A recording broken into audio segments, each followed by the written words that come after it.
Anime के starting में हमें दिखाया जाता है हमारा हीरो दूसरी दुनिया में जन्म ले चुका है और वहाँ पे मैजिक है और हमारे हीरो के पास स्टेटस दिखाया जाता है। तो उसमें सारे के सारे एफ होते हैं, वाटर, फायर, हर टाइप का मैजिक होता है, लेकिन सभी में एफ होते हैं। और वो देखता है तो उसको उसकी माँ दिखती है, लेकिन बोलता है ये मेरी माँ तो नहीं हो सकती। फिर उसको पता चलता है कि वो दूसरी दुनिया में जन्म ले चुका है। फिर उसके पास एक बूढ़ा सा आदमी आता है, उसको देख के उसकी माँ बोलती है यूर मैजेस्टी। तब उसको पता चलता है वो एक नोबल सन है।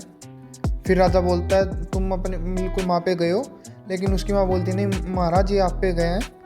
फिर एक प्रिस्ट आता है, प्रिस्ट पूछता है महाराज से महाराज इसका नाम क्या रखना है। तो महाराज हमारे हीरो का नाम नोआ रखता है और उसको 13th प्रिंस का टाइटल दिया जाता है। टाइटल देने के बाद महाराज प्रिस्ट से पूछते हैं इसके पास कौन सी पावर होगी। प्रिस्ट बोलता है इसके पास वाटर पावर होगी। तो महाराज उसको जहाँ पे ज़्यादातर वाटर लैंड है वो लैंड दे देता है। जैसे ही हमारे हीरो को उसकी लैंड मिलती है, हमारे हीरो का वाटर स्टेटस बढ़ जाता है। पहले एफ था, अभी एस दिख रहा है उसको। फिर महाराज बोलता है कि अभी इसका वाटर स्टेटस दिखाओ। तो वे देखते हो तो उसको डबल एस रैंक दिखता है। फिर हमारा हीरो सोचता है ये कैसे हो सकता है, मेरे को तो F+S दिख रहा है और इन सभी को डबल एस दिख रहा है। शायद इनके पावर दिखाने में और मेरे पावर दिखाने में कुछ डिफरेंस होगा। और वहाँ पे सभी लोग शॉक हो जाते हैं, क्योंकि अभी तक बचपन में ही किसी को इतनी पावर्स नहीं मिली थी जितनी हमारे हीरो को मिली है। फिर नेक्स्ट सीन दिखाया जाता है। इस सीन में हमारा हीरो 6 साल का हो जाता है। 6 साल का होने के बाद हमारा हीरो फिर से वही बात बोलता है इनको अलग दिखता है मेरा स्टेटस और मेरे को कुछ अलग दिखता है और शायद मैं कोई भी लेवल तक जा सकता हूँ, इनफाइनाइट लेवल तक, मेरे पास कोई भी लिमिट नहीं है। तब तक उसकी मेट्स उसके कपड़े चेंज कर देती हैं। फिर मेट्स बोलती हैं हमारा हीरो इतना शांत कैसे रहता है, इसकी एज में तो बच्चे शरारतें करते हैं। फिर हमारा हीरो खाना खाने के लिए जाता है, तभी उसकी एक मेड आके बोलती है प्रिंस, क्राउन प्रिंस और 4th प्रिंस आपसे मिलने आए हैं। वे बोले तुम आराम से खाना खा सकते हो, फिर तुम उनसे मिलने जा सकते हो। हमारा हीरो बोलता है नहीं मैं खाना बाद में भी खा सकता हूँ, क्राउन प्रिंस को वेट नहीं करा सकता। फिर हमारा हीरो बिना खाना खाई क्राउन प्रिंस से और 4th प्रिंस से मिलने के लिए निकल जाता है।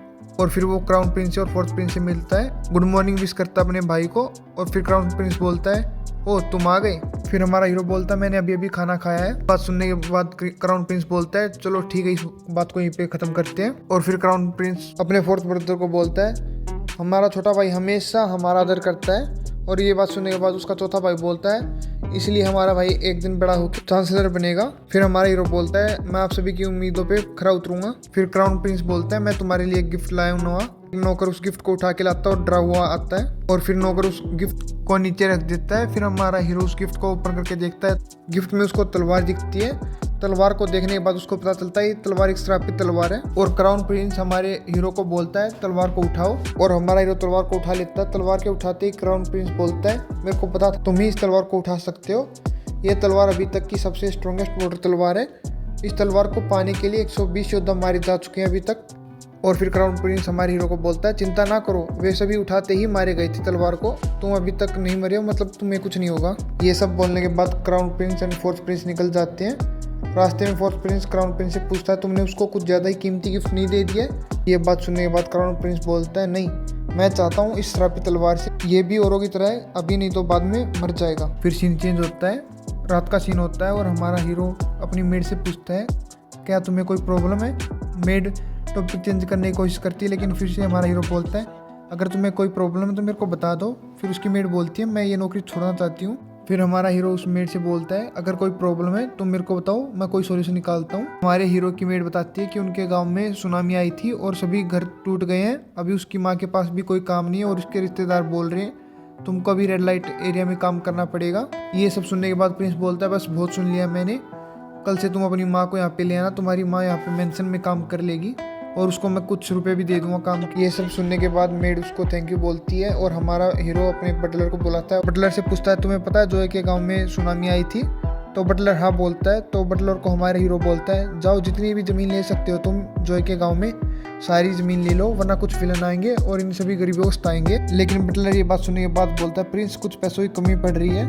तो प्रिंस बोलता है मेरे जन्मदिन पे जो मेरे पिताजी ने मेरे को ज़मीन दी थी उस ज़मीन को बेच के जितने पैसे आएंगे तुम जो के गांव में उससे और ज़मीन ले लेना। ये सब सुनने के बाद बटलर प्रिंस को थैंक यू बोलता है। तभी प्रिंस को याद आता कि बटलर भी जो के गांव से ही है। फिर हमारा हीरो अपनी मेड के साथ उसके गांव में जाता है और वहाँ देखता है कि सारे घर टूटे हुए हैं और कहीं पे पानी तो कहीं पे कुछ है, लेकिन वहाँ पे कोई राशन भी बांट रहा था और राशन में देखा तो सारा बेकार खाना था जो कोई खा भी नहीं सकता। तो हमारा प्रिंस इस चीज को देखता है तो बोलता है ये क्या है, इसको तो कोई भी नहीं खा सकता। लेकिन वहाँ पे एक बूढ़ा बोलता है हमको ये खाने के लिए मिल रहा है, ये भी बहुत है। तभी एक लीडर खाना चेक करने के लिए आता है घोड़े पे और बोलता है खाना तो एकदम मस्त है, कोई दिक्कत नहीं है। ये सब सुनने के बाद हमारे प्रिंस को बहुत गुस्सा आता है और बोलता है ये भी कोई खाना है। ये सुनते ही लीडर बोलता है तुम कौन हो बच्चे, ज़्यादा मत बोलो, ये खाना बिल्कुल ठीक है इनके लिए, और ज़्यादा बोले तो मैं तुमको भी सबक सिखा दूंगा। जैसे ही सबक सिखाने के लिए वो हमारे हीरो की तरफ बढ़ता है, हमारा हीरो श्रापित तलवार से उस लीडर को एक ही वार में मार देता है। लीडर के मरते ही बहुत सारे सैनिक आते हैं और बोलते हैं इस बच्चे को पकड़ लो, और बच्चा बोलता है रुको, लेकिन वो रुकते नहीं है। तो हमारा हीरो उस तलवार से एक वार करता है जमीन में बहुत बड़ा गड्ढा हो जाता है। तभी उस टीम का कैप्टन भी आ जाता है और बोलता है क्या कर रहे हो तुम। सैनिक बताता है कि इस बच्चे ने लीडर को मार दिया। तभी वो कैप्टन उस बच्चे को पहचान लेता है और बोलता है 13th प्रिंस है हमारे देश का, और फिर सभी उसके सामने घुटने टेक देते हैं। फिर हमारा प्रिंस बोलता है ठीक है जो होना था वो हो गया, अभी तुम एक काम करो कैप्टन, इस गांव में दोबारा से खाना बंटवा दो और अब की बार सबसे अच्छा खाना हो। ये बात सुनने के बाद सभी गांव वाले बहुत खुश होते हैं और हमारे 13th प्रिंस की तारीफ करते हैं। फिर से सीन चेंज होता है और एक सैनिक क्राउन प्रिंस को बताता है कि वो अभी हमारा हीरो श्रापित तलवार को अच्छे से यूज कर पा रहे हैं। ये बात सुनते ही क्राउन प्रिंस बहुत गुस्से में होता है, लेकिन फिर से हमें सीन चेंज मिलता है और हमारे हीरो को राजा के सामने दिखाया जाता। और राजा हमारे हीरो से पूछता मैंने सुना है तुमने जो जमीन गिफ्ट में मिली थी वो बेच दी और पूरा गाँव खरीद लिया है। हमारा हीरो हाँ बोलता है। फिर राजा उसको बोलता है बहुत अच्छा काम किया, लेकिन तुम्हें कैसे पता चला कि उस गांव में सुनामी आई है। तो हमारा हीरो बताता है कि उसकी एक मेड भी उस गांव से है और उस मेड ने उसको बताया था। ये सब सुनने के बाद राजा फिर से पूछता है मैंने सुना है कि तुमने उस श्रापित तलवार को यूज करना सीख लिया। हमारा हीरो हाँ बोलता है। राजा प्रिस्ट को बोलता है एक बार फिर से इसका स्टेटस चेक करो। अब के बाद स्टेटस चेक करता है तो उसका वाटर पावर ट्रिप्लेस हो चुका है। ये सब देखने के बाद राजा बहुत खुश होता है और हमारे हीरो को बोलता है मैं तुम्हारी सहायता चाहता हूँ इस राज्य को और खुशहाल बनाने के लिए, और उम्मीद करता हूँ तुम भी मेरी मदद करोगे अपने टैलेंट को अच्छे से यूज करके। और पहला एपिसोड यहीं पे खत्म हो जाता है और उम्मीद करता हूँ आप सभी लोगों को ये पसंद आया होगा। ऐसे ही मोर इंटरेस्टिंग